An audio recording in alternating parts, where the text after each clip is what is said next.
For those of you who care about the future of the conservative movement, and as a secondary to that, the Republican Party, this part is very important. It says, quote, in the words of Representative Liz Cheney, the House Republican Conference chair, and it goes to quote her, it says, the President of the United States summoned this mob, assembled the mob, and lit the flame of this attack. Everything that followed was his doing. None of this would have happened without the President. The President could have immediately and forcefully intervened to stop the violence. He did not. There has never been a greater betrayal by a President of the United States of America to his office and his oath to the Constitution. Citation, Liz Cheney, I will vote to impeach the President, January 12th, 2021. Do you want anybody within the conservative movement who the Democrats can use as their first? It was their first, and their second reference was Mitch McConnell. And that's page 3. That's on page 3. The first and second citations are Liz Cheney and Mitch McConnell. Are we now as the War Room like promoting this podcast? I mean, I got you live. Why do I need? No, I'm just kidding. It was, by the way, it's brilliant. You're the first one to find. Hour long. You're the first one to find today. You're the first guy to say that on page 3, and this is for the guys in Wyoming, and for tomorrow's leadership fight, you got Liz Cheney, as we said, they're going to be using in every 30-second spot you're going to see in 2022, and Mitch McConnell. You're two leaders, right? Number 3 in the House and the majority leader. In the document, the prosecution document, Mr. Jack Posobiec. Look, Steve, what did I say yesterday, even before we had this document? I said the second impeachment is even more important than the first because the second impeachment is the battle for the soul of the Republican Party that will determine the direction of the Republic. Now, I do want to also jump in before we go off too far on this. We have huge news out of Harrisburg, Pennsylvania. Resignation. Kathy Boockvar, the Secretary of State, radical Democrat Kathy Boockvar, all of the irregularities, decided to circumvent the Constitution, decided to circumvent the state legislature when it came to those mail-in ballots. Kathy is resigning as effective Friday, February 5th. Kathy Boockvar will no longer be the Secretary of State because she tried to circumvent the Constitution yet again regarding a constitutional amendment. She did not follow her duty. And by the way, we're also hearing that not only do Republicans want to investigate this, but that Attorney General Josh Shapiro, who wants to become governor. President Josh Shapiro. Oh yeah, eventually President governor Shapiro. as a stepping stone on the way to the White House. Yeah. That he might be involved in this as well. John Eastman, if Pence's people had the common courtesy of showing their draft letter to John Eastman, and the brilliant guys are working on this, they said, no, you're actually incorrect here. And Corman in the Senate of Pennsylvania have asked for it to be reverted back to them because of Boockvar. She's the one that subverted the Constitution up there. All they asked for is to send it back. We got to review it. We think she forwarded to you unconstitutionally. And now there's a scalp. She's gone. If they had just sent the draft so it could be reviewed and you can see the mistakes they made in it. Boris, I want to bring you in. You were there at the beginning of all 77 days. How big a deal, given all the fights you guys had, how big a deal is that Boockvar's resigned? They got a scalp up there in Pennsylvania. It's a big deal, Steve. Great to be with you as always. Jack, Raheem, how are you, gentlemen? Happy Groundhog Day.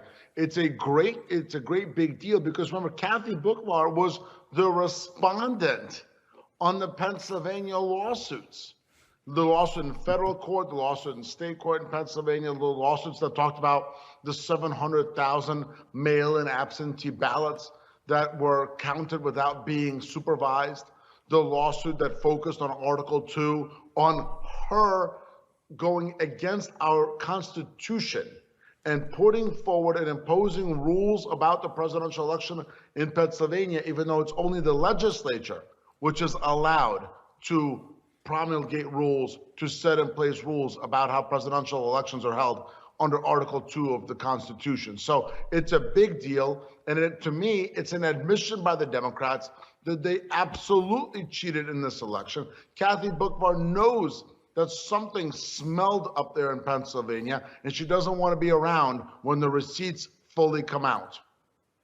Okay, I want to go now to the bid and the ask. They had the prosecution lay out, what is it, 80 pages? There's this emotional 85 pages, but it was like the Ari Melver script. You absolutely nailed it. Like they came off the specials at MSNBC to eviscerate Donald J. Trump in front of the American people, in the eyes of the world.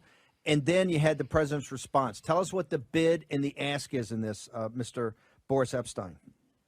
So the prosecution side was all emotion coming after the president. They actually somewhat ignored the events of January 6th to a degree because they know that there was no direct incitement. The president said march peacefully and patriotically. So they try to indict the president, go after the president for everything that happened from November 4th through January 6th.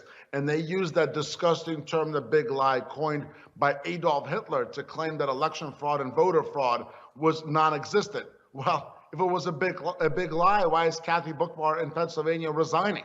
So that is the prosecution. They went full on the offense, full emotion, trying to put President Trump out of American public life for good.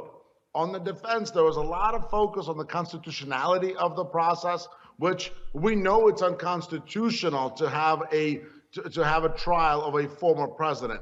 There was some focus on the fact that there was no incitement, and then there was very limited focus on the fact that there was election fraud, was voter fraud. There was some paragraphs where the defense said, admitted in part, denied in part. I wasn't a huge fan of that. I thought they should have denied everything, even the facts. Just say we deny, because what you could say is you could take what the prosecution has put forward and say that because they spun in a particular way, you're denying everything. So I wasn't a big fan of saying anything was admitted. Okay, hang on. I want to go back to your three verticals. You've laid out a very logical thing, the way it should be argued in three verticals. On a scale from 1 to 10, 10 being the toughest and strongest, I want to go through your three verticals and rate where they stand on a scale from 1 to 10. Sure. On constitutionality, they're at a 10. It's unconstitutional to try a former president. On incitement, I think it's pretty clear. The facts are clear. And the way that it was put forward in the defense's brief was okay. I give that a 7.5. And then on voter fraud, they used the First Amendment so much. They relied on the First Amendment, saying, well, it's unclear whether the president was lying or not. He has the right under the First Amendment to claim that there was voter fraud, instead of going out there and talking about election fraud, voter fraud. So I can't give that one more than a 2 or 3. But my point is, they were making a First Amendment case on your third vertical. They were not sitting there and saying, this thing was stolen, and we can show it was stolen, and we will show it was stolen. I just want to make sure the audience understands. Is that correct? That they were making a First Amendment argument that he could argue this, right? And that wouldn't be instigating. That was protected speech. He's talking about protected speech, right? They did allude to the fact that under Article 2, there was unlawful activity and the election may have been stolen. There may have been vulnerabilities, and there was other verbiage that they used, but there was not direct wording of this election was stolen, there was voter fraud, there was election fraud. That is not there in the reply in the defense's brief. The reply briefs are coming next week, so we'll see what's in there. But right now it appears that, and we saw that on Hannity's show last night on Fox from the defense attorney for President Trump, the 45th president, that the defense is going into it focusing on the constitutional side of it, both in terms of the fact that it is unconstitutional to try a former president, and that the president, as an American, has the right to a First Amendment and First Amendment free speech, so that is protected for him. They are not focusing on election fraud, voter fraud, trying to get into this trial and get out. Okay, they're high-fiving on MSNBC and CNN all day. I mean, they can't be. It's like they're having a festival. Okay, I want to go. You got about a minute, Boris. Walk through. What do you see as the next steps? What should the audience be looking for now that these two overall theories of the case have been laid out?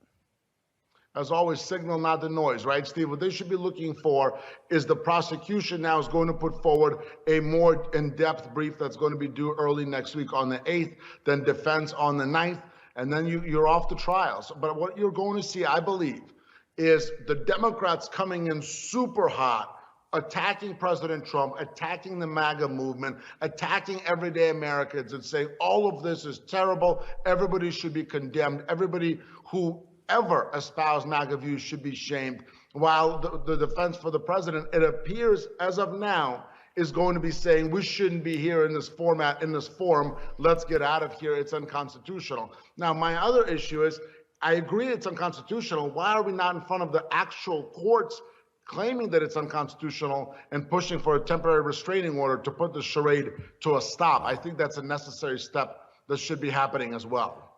Look, Yeah, go ahead. Look, Boris, and we've only got a minute left here, but what I wanted to say to you is that you're exactly right, but you need to have the president and his team making that defense. Look, not just against these allegations, but it needs to be a defense of populism, a defense of the MAGA movement. Again, there is a broader strategic picture here. They are trying to destroy, to toxify the entire MAGA movement, the entire populist base. There needs to be a full-throated defense of that in the well of the Senate. You can't just be in there arguing the P's and Q's. I agree with you, Jack. I think you laid it out very well. It's important to go through what we believe happened in this election. The voter fraud, election fraud of Wisconsin, Georgia, Pennsylvania, Arizona, Michigan, everything we've talked about for months and months, that is absolutely vital. I think it's important, not just for this trial, but for the survival of the MAGA movement. But Boris, real quickly, 10 seconds, your social You media. got it. At Boris EP, Boris_Epstein, at Boris EP on Twitter, Boris_Epstein on Instagram. Stay strong. God bless you all.